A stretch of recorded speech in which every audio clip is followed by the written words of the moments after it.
Hi crafters. So today I'm going to do a technique video. It's really cool. I want to share it with you. It's something that I learned how to do a long time ago. And it is using freezer paper, Reynolds freezer paper, or any kind of freezer paper. You can find it in the section like aluminum foil and stuff. So you're going to take, well, this technique is good for using like napkins. And I picked up these really cool napkins at a specialty cooking shop. And they are by Ann Taintor. Roxy, I think that's the lady you were talking about the other day.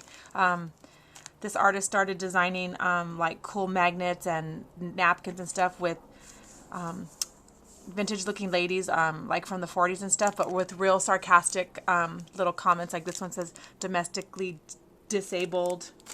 This one says an attitude is a terrible thing to waste. The card I'm going to make says her men like her cocktails neat but with a twist. And then this one says surely it must be 5 o'clock somewhere. So anyways, this technique I'm going to show you is good for using, like if you see a cold napkin or tissue paper, something that you like, but it's too thin to use as, pattern paper. What you do is you take it apart, and you're just going to want the top single layer, just the actual design. Usually, sometimes they have 2, and sometimes they have 3 layers. So you just take that off, and I've already done it over here so that you can see it. And then I've just cut a piece of freezer paper to size. You can cut it a little smaller because you're going to iron. You're going to do the shiny side. The freezer paper has a matte side and a shiny side. So that you're going to take the shiny side. Okay, and you're just going to put them together. Now, since I sew, I have one of these sheets. And I bet a craft sheet would work. I should try that. Anyways, I have one of these sheets, and it's for ironing, like when you're ironing on hemming tape or you're ironing on interfacing. You put it over what you're going to iron so that the adhesive or glue doesn't get stuck. And then I have my little craft iron right here. So what you're going to do is just run it over just for a few seconds. And it's going to adhere to that shiny side. A lot of quilters, I believe, they do a technique similar to this for applique. Applique is not anything that I've ever gotten into, but okay, so you're just going to do that. And today I have a special guest with me in my craft room. It's my daughter, Shelly. Say hi, Shelly. Hi, Shelly. But I'm bumped. Yeah, she's the comedian of the family. Okay, so you just do that. And then it's adhered to this freezer paper. So now it's given that napkin that's really flimsy, it's given it some nice body. So then I'm just going to trim this image down real quick. I'm working around the tripod, and like I think I told you girls before, I'm not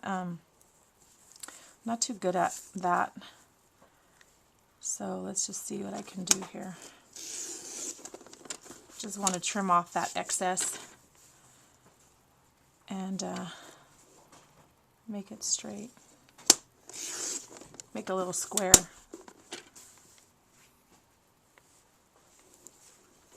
And if I end up getting too close to my time limit, I'm just going to show you the card, because this is the card in progress, but I've already made one because I really wanted to show you.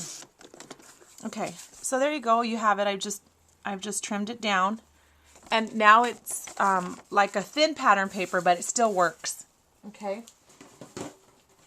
So then what I did next is I took my piece of cardstock. I've already cut everything. This is a Basil Swiss dot cardstock. And I'm going to glimmer mist using a screen. But what I'm going to do is I'm going to spray this. So off camera real quick, I'm just going to put it in my handy dandy roasting pan,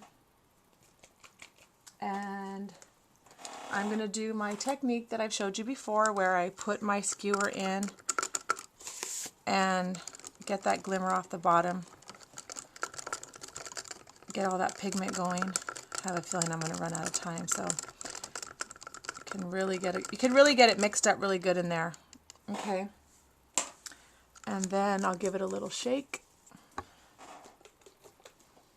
Okay, so I'm glimmer misting my screen off camera because I'm just going to use it as a stamp.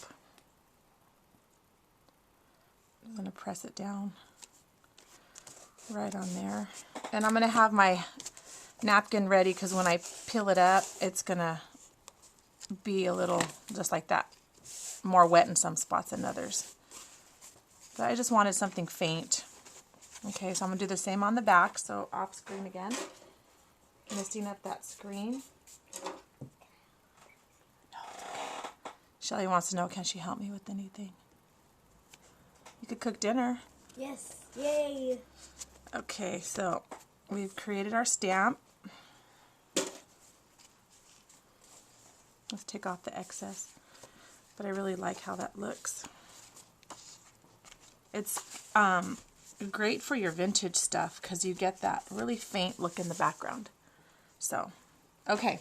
Then I am going to take a piece of black cardstock and let's see if we can get our girl. Oh, perfect. We can get her to fit on here.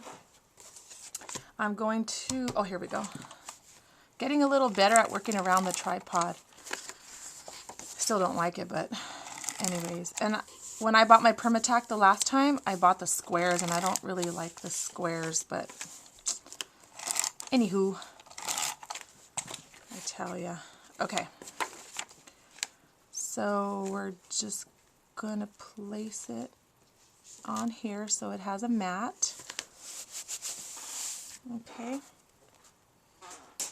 And then I'm going to trim it.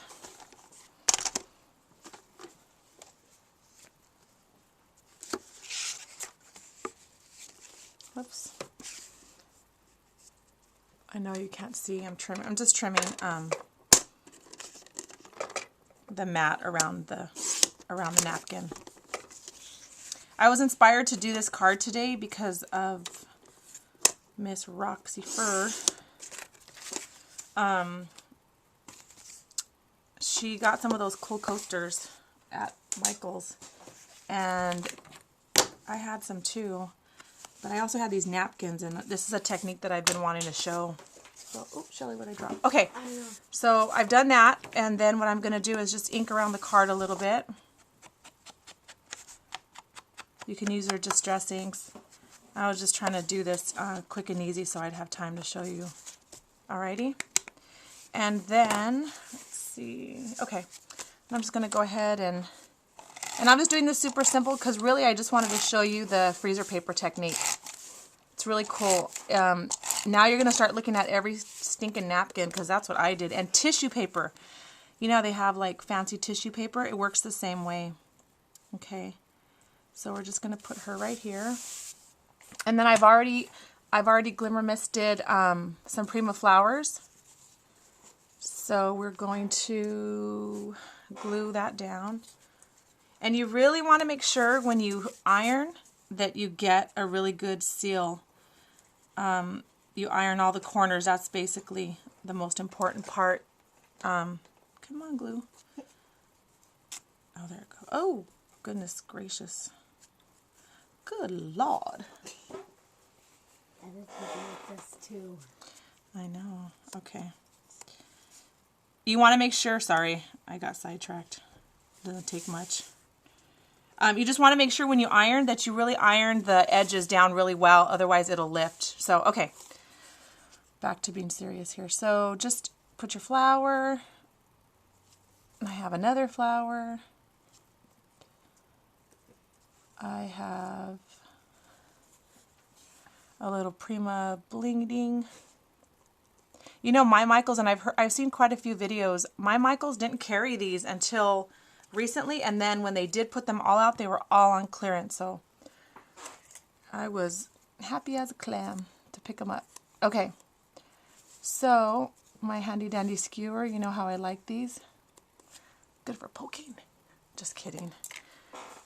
And then what I did is I took my stickles.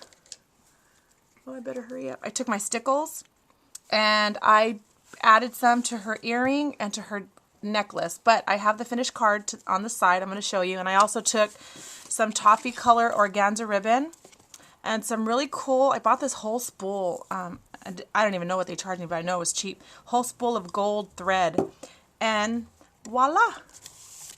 I added, hope you can see I'm not blurring it up, I added the stickles to her necklace and to her earrings, and tied this right here, and it came out adorable. So anyways, give the freezer paper technique a try. It's really super easy, and it's cool. So have a good day, and don't forget, be inspired. Bye. Bye.